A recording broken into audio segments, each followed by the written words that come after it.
होली का मतलब होता है होलिका के दहन पर मनाया जाने वाला पर्व।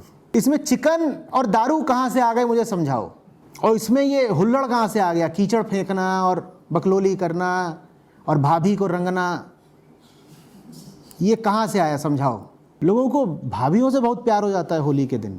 आधे शहर की औरतें उस दिन भाभी हो जाती हैं। और ज़्यादातर लोग होली ऐसे मनाते हैं जैसे होलिका को सम्मानित कर रहे हों।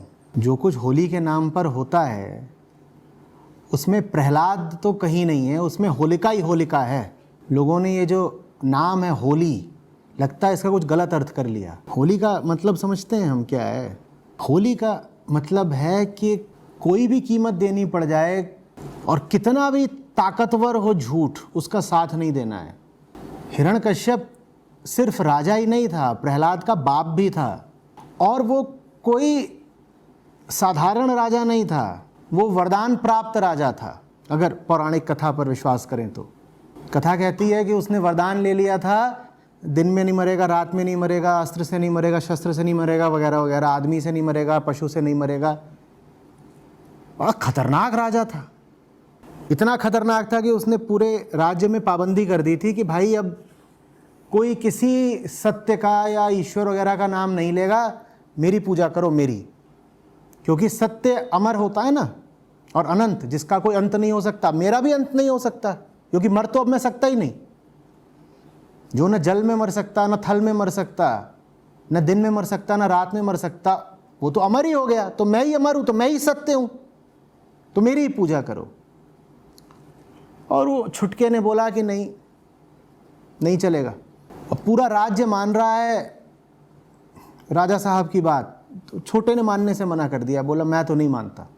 तो राजा ने कहा अपने हाथों से इसको क्या मारूं, बुरा लगेगा। पहले तो उसको बहुत लालच दिए और बहुत डराया धमकाया भी, वो काहे को माने। बोला मैं नहीं मानता, आप होंगे मेरे बाप, चाहे आप होंगे राजा, चाहे आप होंगे वरदान प्राप्त, मैं नहीं मानता तो नहीं मानता।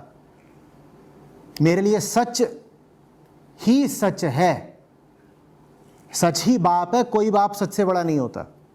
तो देवी जी आई हैं, देवी जी को कहा गया है कि इसको ना चुपचाप गोद में बैठा करके आग से गुजर जाओ, तुम्हें तो कुछ नहीं होगा, ये मर जाएगा। कुछ ऐसी व्यवस्था की गई होगी कि लगे कि दुर्घटना हो गई है, नहीं तो उसको मार नहीं था तो खुद ही मार देता, बहन को काहे को बीच में लाता। तो बहन को बीच में शायद इसीलिए लाया होगा कि लगे कि भाई बुआ के साथ घूम रहा था, बेचारा दुर्घटना में मारा गया।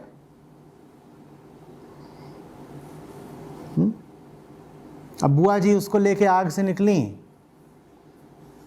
तो कहने वाले कहते हैं कि कुछ ऐसी हवा चली कि बुआ जी ने जो पहन रखा था वो उड़ करके प्रहलाद पे चला गया।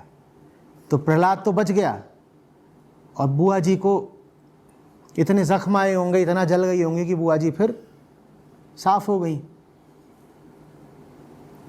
छोटू अपना कूद फांद के भाग आया होगा, बच गया।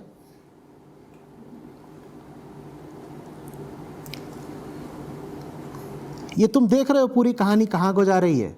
ये पूरी कहानी जा रही है, समाज कुछ कहता हो, प्रकृति कुछ कहती हो, परिस्थिति कुछ कहती हो, सत्ता कुछ कहती हो, मुझे करना वही है जो सही है। ये है होली।